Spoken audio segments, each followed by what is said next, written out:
मित्रों, आज हम एक सर्वविदित परंतु बहुत गंभीर पक्ष की तरफ आपका ध्यान आकृष्ट करना चाहते हैं। सर्वविदित तथ्य यह है कि श्री राहुल गांधी जी यदा कदा विदेश यात्रा करते हैं और वहां पर वो सदैव भारत के प्रति व्यथित भी पाए जाते हैं, परंतु आज उनके पैतृक सलाहकार श्री सैम पित्रोदा, क्योंकि वो उनके स्वर्गीय पिताजी के भी सलाहकार रहे थे, और उनके वैचारिक मानस के निर्माता यानी who is his traditional family advisor and architect of his mindset and psychology, mister Sam Pitroda, in his interview yesterday, has inadvertently exposed the real face of Congress party. उन्होंने कल एक इंटरव्यू में कहा कि Congress party global progressive alliance नामक एक गठबंधन का हिस्सा है और उसी में भाग लेने के लिए राहुल गांधी जी जर्मनी गए थे। अब यह ग्लोबल प्रोग्रेसिव अलायंस एक ऐसे संगठन से जुड़ा हुआ है जो भारत विरोधी शक्तियों के साथ और भारत विरोधी बातों को स्थापित करने वाले अनेक संगठनों के नेटवर्क का हिस्सा है। इसी यात्रा के दौरान आपको पहले से यह बात पता है कि सेंट्रल यूरोपियन यूनिवर्सिटी की प्रेसिडेंट कॉर्नेलिया वुल से वो मिले थे और स्पष्ट रूप से central European university George Soros की ओपन सोसाइटी फाउंडेशन से फंडेड है। अब सैम पित्रोदा जी से जब यह पूछा जाता है कि ग्लोबल प्रोग्रेसिव अलायंस का क्या संबंध है कांग्रेस से, तो वो स्वयं रहस्योद्घाटन करते हैं कि राहुल गांधी जी उसके प्रेसिडियम हैं और सैम पित्रोदा उसके मेंबर, यानी राहुल गांधी जी उसके अध्यक्षीय समकक्ष हैं और सैम पित्रोदा उसके सदस्य हैं। और मजे की बात वो कहते हैं कि 110 कंट्रीज का डेमोक्रेसी का ये अलायंस है। मैं सैम पित्रोदा जी और कांग्रेस के तमाम वरिष्ठ लोगों से पूछना चाहता हूं, भाई साहब 110 कंट्री दुनिया में हैं कौन से जिनमें स्थायी लोकतंत्र है? मैं पूछना चाहता हूं। 190 देश कुल हैं जिसमें 57 मुस्लिम देश हैं, स्थायी लोकतंत्र किसी में नहीं, 57 या माइनस। इसके अलावा कम से कम 30-40 देश राजतंत्र हैं ऑफिशियली, उनको माइनस कर दीजिए तो संख्या 100 के नीचे आ जाती है। बाकी डिक्टेटर रिजीम है। तो वेस्टर्न वर्ल्ड को छोड़कर ईस्ट में अगर आप देखें तो ऑस्ट्रेलिया, न्यूजीलैंड, जापान और भारत के अलावा कोई स्थायी लोकतंत्र नहीं है। तो पहले यह दिखाई पड़ता है कि लोकतंत्र के आवरण में यह कौन से देशों का समूह है जो लोकतंत्र के नाम के ऊपर वास्तविक लोकतंत्र के आधार भारत के ऊपर आघात करता हुआ दिखाई पड़ता है। Now, I want a clear answer from the Congress party. Which are these 110 countries which you yourself says that there is a democratic alliance of 110 democratic countries? Because there are around 57 Muslim countries in which there is no vibrant, consistent democracy. They are either theocratic states or very weak, fragile democracies. Around 30-40 states still which are monarchies. There are significant number of countries which are dictatorial regime. So which are these countries which in the disguise of democratic countries try to damage the cradle of democracy in the world, that is India? Because there are only 33-34% population which is under democracy in the world, out of which 17% are we. Other than the Western world, in East only India, New Zealand, Australia and Japan are the consistent, strong, vibrant democracies. So when it was asked, it has been exposed that Congress is officially there having position in that global alliance which tried to malign and mar the reputation and democracy in India. उसके बाद उनसे सवाल पूछा जाता है कि George Soros के साथ जुड़े लोगों के साथ वो उठते बैठते हैं तो वो क्या कहते हैं, मुझे कोई फर्क नहीं पड़ता। इंग्लिश में उन्होंने कहा, वी डोंट केयर तो मैं आज कांग्रेस से पूछना चाहता हूं कि अगर आप ये कह रहे हैं वी डोंट केयर, तो मैं उनसे पूछना चाहता हूं whom do you care? फिर मैं कह रहा हूं, आपने कहा मुझे किसकी परवाह नहीं, तो आज हम कांग्रेस से पूछना चाहते हैं आपको किसकी परवाह है, जो बाध्य करता है कि आप संसद के सत्र के दौरान जाते हैं, वहां पर किसकी परवाह है, किसका दबाव है और किसके हुक्म का पालन करने के लिए आप विदेश जाते हैं, चलते संसद सत्र के दौरान और भारत विरोधी शक्तियों के साथ मंच साझा करते हैं। इससे एक बात बहुत स्पष्ट हो गई है कि कांग्रेस पार्टी अब सैम पित्रोदा के यह कहने के बाद मैं कांग्रेस पार्टी से पूछना चाहता हूं, भारतीय जनता पार्टी कांग्रेस पार्टी से पूछना चाहती है, क्या आप भारत विरोधी वैश्विक दुरभिसंधि के सदस्य बन गए हैं? We want to ask the Congress party, have you become the member of the nefarious nexus of anti-India global forces, as it has been accepted by Mr. Sam Pitroda, giving a proper and categorical reference to Rahul Gandhi? और अब ऐसा प्रतीत होता है कि भारत विरोधी इस वैश्विक दुरभिसंधि के राहुल गांधी जी भारतीय राजनीति में स्थायी प्रवक्ता हो गए हैं। जैसे संयुक्त राष्ट्र संघ में स्थायी प्रतिनिधि होते हैं, वैसे राहुल गांधी जी भारत विरोधी वैश्विक शक्तियों के गठजोड़ के भारत की राजनीति में स्थायी प्रतिनिधि हो गए हैं। It seems if Congress doesn't reply categorically, then it can be inferred that Rahul Gandhi has become the permanent representative of anti-India global nefarious nexus to malign and mar the democratic process of India. अब इससे पहले भी याद करिए, एक संगठन FDLAP forum for democratic liberties Asia Pacific की को चेयरमैन सोनिया गांधी जी पाई गई थी। वो को चेयरमैन अभी भी हैं और ये भी जॉर्ज सोरेस से फंडेड था, जिसका जवाब आज तक कांग्रेस ने नहीं दिया हुआ है। और अभी राहुल गांधी जी कुछ दिन पहले, आपको ध्यान हो, बहुत आपत्ति किए थे कि Russian president Shri Vladimir Putin ji से उनकी मुलाकात नहीं हुई। मुलाकात सिर्फ भारत सरकार मेजबानी नहीं तय करता, मेहमान भी तय करता है।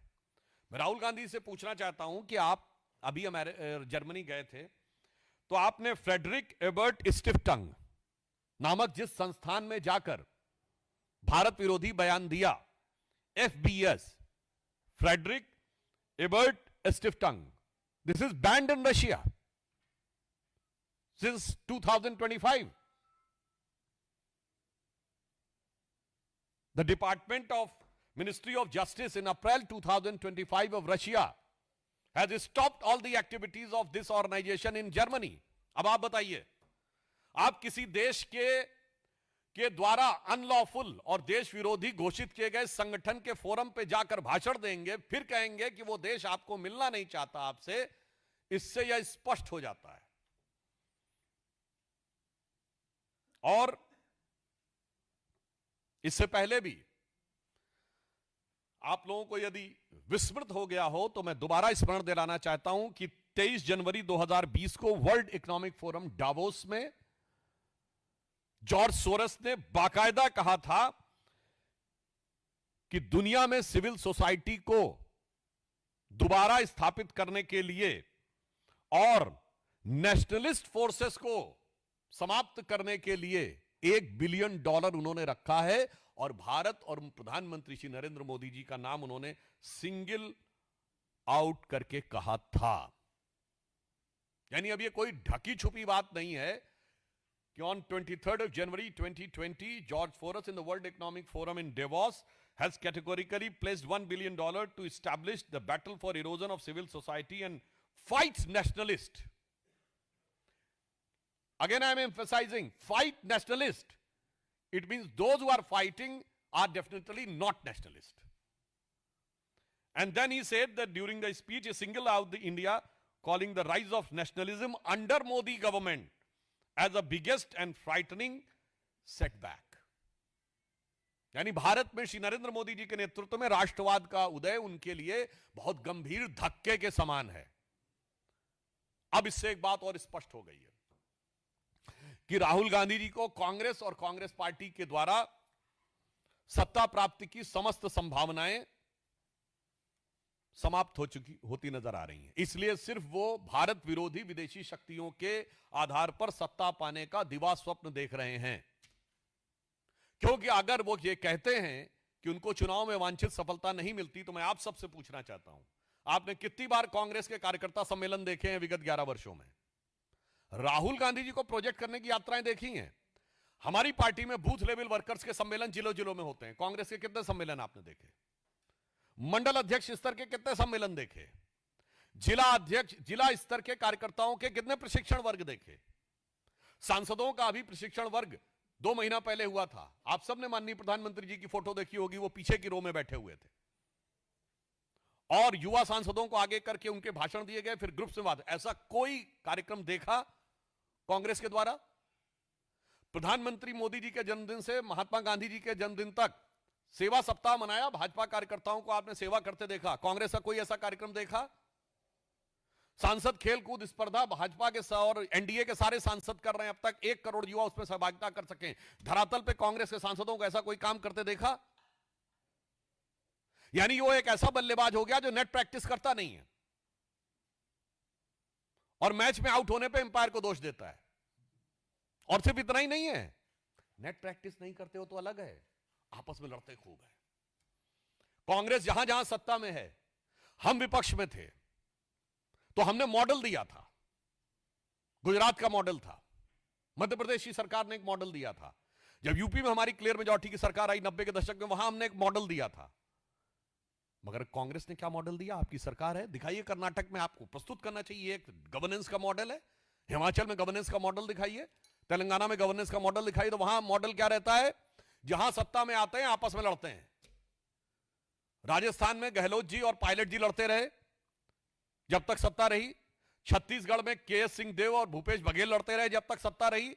अब कर्नाटक में डीके शिव कुमार और सिद्धारमैया लड़ रहे हैं। यानी ये ऐसे खिलाड़ी हैं जो नेट प्रैक्टिस करते नहीं और दोनों बैट्समैन एक दूसरे से लड़ते हैं और रन आउट होने पे अंपायर को दोष देते हैं और फिर स्टेडियम के बाहर किसी से कोशिश करते हैं कि किसी तरीके से मैनेज करके हारे हुए मैच को जीता साबित कर दिया जाए। मुझे लगता है कि भारत के लोकतंत्र के लिए एक बहुत गंभीर और खतरनाक सवाल पैदा करता है। इसलिए हम आज कांग्रेस पार्टी से पूछना चाहते हैं कि आपने जो ग्लोबल प्रोग्रेसिव अलायंस में राहुल गांधी जी के प्रेसिडियम होने और सैम पित्रोदा के सदस्य होने का रहस्योद्घाटन किया है, इस संगठन की भारत विरोधी शक्तियों के साथ जो संधि है उसमें कांग्रेस का क्या रोल है? और इसीलिए मैं विनम्रता से पूछना चाहता हूं, राहुल गांधी जी ने भारत की प्रतिद्वंदी देशों की बहुत बार तारीफ की है। उन्होंने कहा चाइना जो है वो बेरोजगारी से निकल आया है। चाइना में बेरोजगारी का डाटा अगर इस समय देखें 17% है, भारत में 5% है। चाइना ने पिछले महीने रियल एस्टेट सेक्टर का डाटा देना बंद कर दिया है, सेल्स का। मगर आज तक उन्होंने भारत के समर्थन में एक भी बयान नहीं दिया। चलिए ठीक है, आप विदेश जाते हैं, यूएस कांग्रेस में इंडिया कॉकस भी है, यानी भारत के समर्थक सांसदों का समूह। कितनी बार आप उनसे मिले? कितने चेयरमैन से मिले हैं आप उनके? भारत के समर्थक थिंक टैंक्स जो हैं, मैं थिंक टैंक्स का नाम लेके उनको कैटेगराइज नहीं करना चाहता, मैं खुद गया हूं ऐसे 3 थिंक टैंक्स में 2-3 बार। भारत के समर्थक माने जाने वाले थिंक टैंक्स में राहुल गांधी ने कितनी बार शिरकत की है? भारत समर्थक सांसदों से, भारत समर्थक उद्योगपतियों से, भारत समर्थक विचारकों से कितनी बार मुलाकात की है? हमेशा भारत विरोधी शक्तियों के साथ ही मुलाकात करते हैं।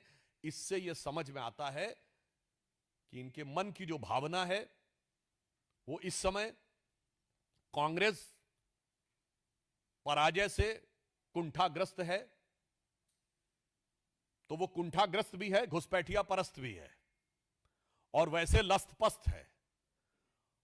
और विपक्ष से भारत विरोधी शक्तियों का समर्थन पाने के लिए आश्वस्त है। तो आज मेरा कांग्रेस से मानना है कि वो इस विषय पर अपने संबंध को स्पष्ट करें, और अगर आप नहीं करेंगे तो याद रखिए देश की जनता बहुत प्रबुद्ध है और वह बात बहुत गंभीरता से देख रही है। जिसे कहते हैं जो चुप रहेगी जुबान खंजर तो लहू पुकारेगा आस्तीन का। जनता हर चीज को देख रही है, बहुत गंभीरता से देख रही है, और एक एक राज अब पर्दाफाश होता हुआ नजर आ रहा है।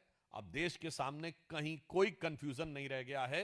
दो ही ताकतों के बीच में देश में मुकाबला है, एक जांचे परखे खरे प्रधानमंत्री श्री नरेंद्र मोदी जी के नेतृत्व में विकास, अंत्योदय और राष्ट्रवाद के महामेरु की तरह खड़ा हुआ भारतीय जनता पार्टी और एनडीए का गठबंधन, दूसरी तरफ लगातार पराजय का रिकॉर्ड बनाते हुए कुंठाग्रस्त, घुसपैठिया परस्त पार्टियों का गठबंधन लेकर फ्रस्ट्रेशन में भारत विरोधी शक्तियों के साथ भारत के कमजोर करने का दिवा स्वप्न देख रहा इंडिया गठबंधन।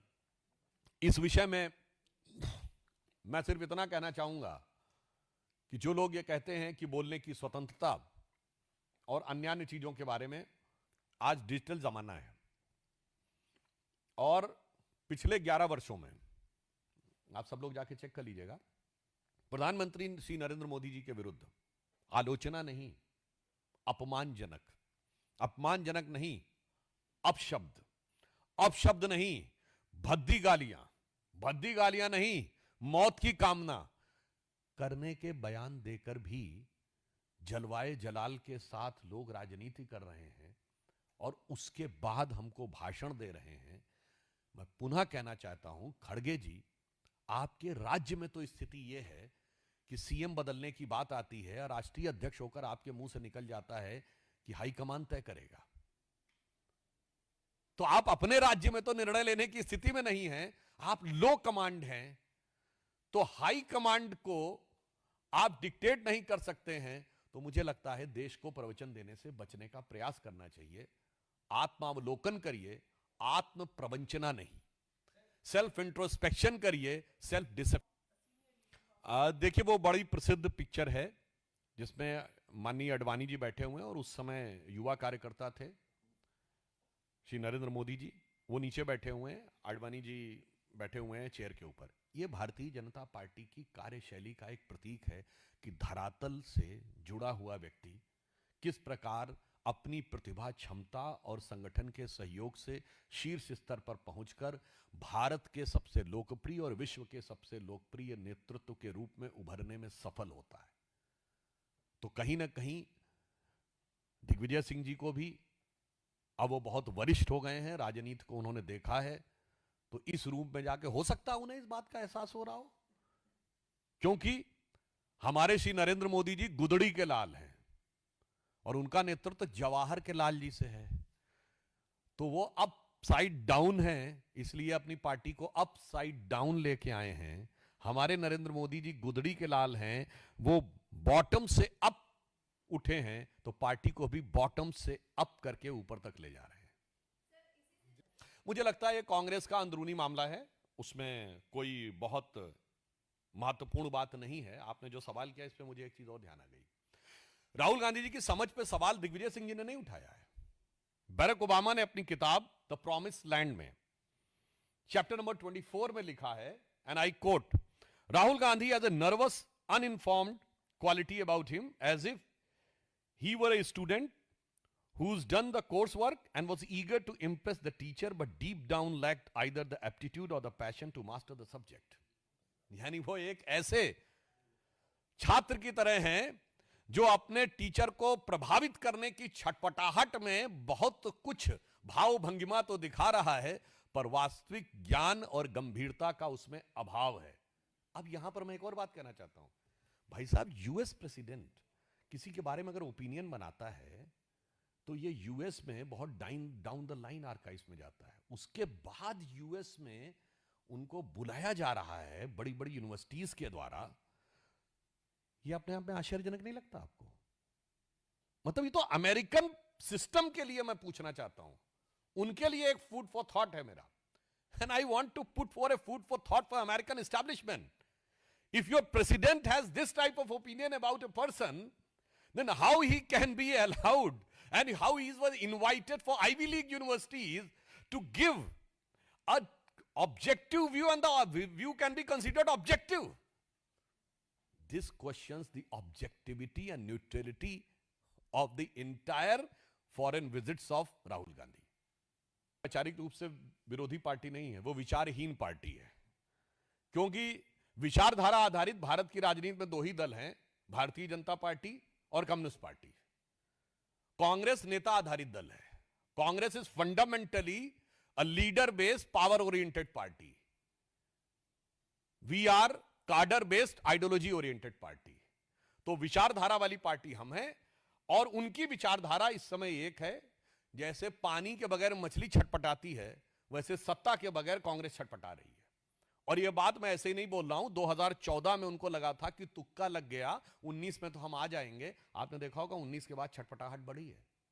ये जॉर्ज सोरस का बयान मैंने जनवरी 2020 का कोट किया है. और 24 के बाद वो छटपटाहट तड़फड़ाहट में बदल गई है.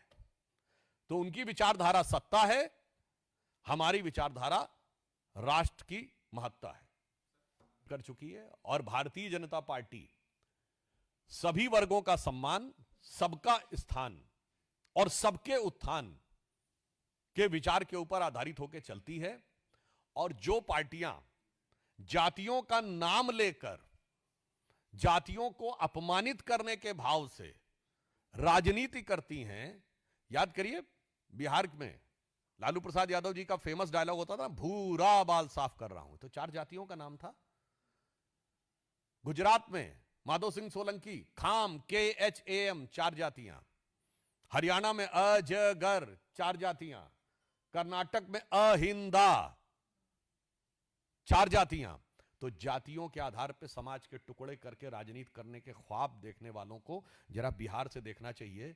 जो कहते थे भूरा बाल साफ कर रहा हूं लालू जी, उनके बिटवा ने आके पूरा बाल साफ कर दिया है, मुंडन करवा दिया है. तो आगे विरोधियों को भी इसके लिए तैयार रहना चाहिए.